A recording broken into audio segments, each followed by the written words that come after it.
Yeah, someone spent a few nights up here, I'd say, with that little shelter made. Just impromptu, enough to keep the rain off you. Yeah, very good.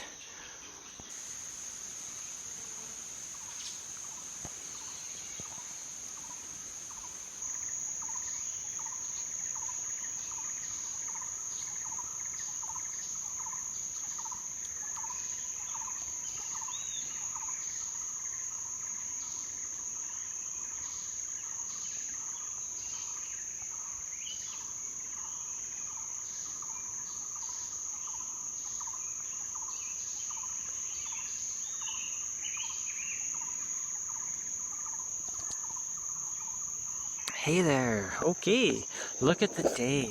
It's a beautiful day. You know, we're in the rainy season, though the heavy rains haven't come yet. We've had some heavy rains, but usually, I'd say July, August, September up here, we get some heavier rains. But this month really, and into end of May into this month, what are we at, the solstice in June, eh? It's been stunningly beautiful. We've had rain at night mostly, but not all. I got really hit coming back from Kendo on Monday night. I was just like, it was pouring rain the whole way. I just hate that at night on my motorbike, but anyway, just take it really easy, right? Anyway, I got stuff to do. Like, I'm making a rosette now, a new rosette, and it's gonna be a nice one. If you want a guitar made around it, you let me know. But on a day like this, when they come up, I head up into the bush. Yep. There'll be plenty of rain to make rosettes with down the road. But yeah, it's just beautiful. It's like a Canadian summer day, you know, probably around 25 or so. It's quite cool for here. Nice breeze going up. And also this trail I'm going up, I haven't been up in more than a year actually. For whatever reason. There was a big tree over there. Last time I was up, this big tree fell down and blocked the trail, and someone has come up and cut it, which is great. I don't like, you know, when the trees are all across the tree, usually you're okay climbing across them, but it's definitely a risk, right? You never know if they're gonna release and slide down the mountain. It's very steep here. And also, I just left from where I live. I just walked a short way from where I live and then up the hill. So when you climb up right from the deep valleys, it's very steep to start off with. And then once I get up top on the ridge, it really flattens out quite a bit. I'll show you that later. It's so beautiful up there, and there's these, I've done videos up here before, but beautiful old trees, and it's like the spirit of the mountain, and just spirits of the mountain are just everywhere. Anyway, yeah, anyway, checking in a bit. See ya.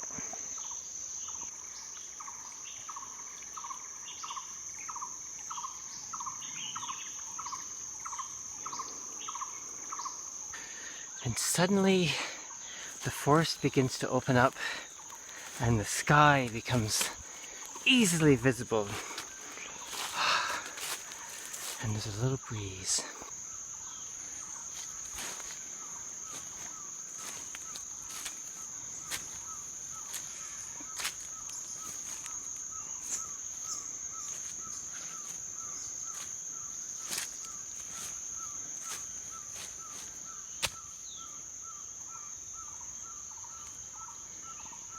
Now this part I've just shown you, you see the ground is very, very clear. And that's because this little area, someone, I think I know who it is that has this place. Anyway, they have tea and coffee plants growing here. So what they come up is they whippersnipper the ground a couple times a year. Just makes life easier when you're wandering around, trying to keep an eye on snakes and stuff, I guess. And just easier walking, period. Not getting tripped up as much and stuff. But one thing about the tea and coffee growing up here is that it's all in the canopy, you know? They don't clear trees for it at all, as far as I know, anyway. Oh, there's a little shelter. Oh, this one's falling apart. Hang on.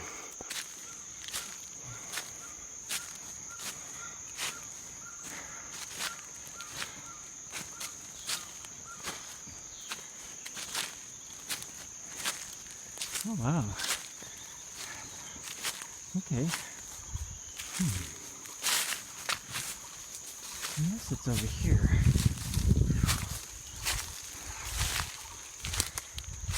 Yeah, nope. Guess that's it. Okay, so this shelter. Yeah, this little shelter is, it was a bit more of a significant affair a year or two ago, a couple years ago. Looked like people might have slept out overnight here. But it looks more like just a place for someone to park their motorbike. What they've done is, I guess this was a couple years ago they did this. A trail that you could bring a little motorbike up on.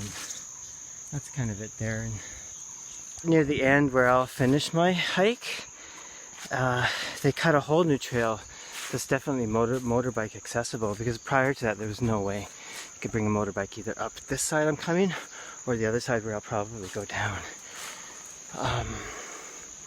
Anyway, this makes life easier, I guess. Yeah.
you go. I think to walk up here is like to walk amongst the giants, you know? Like the elders. I mean, look at behind me here.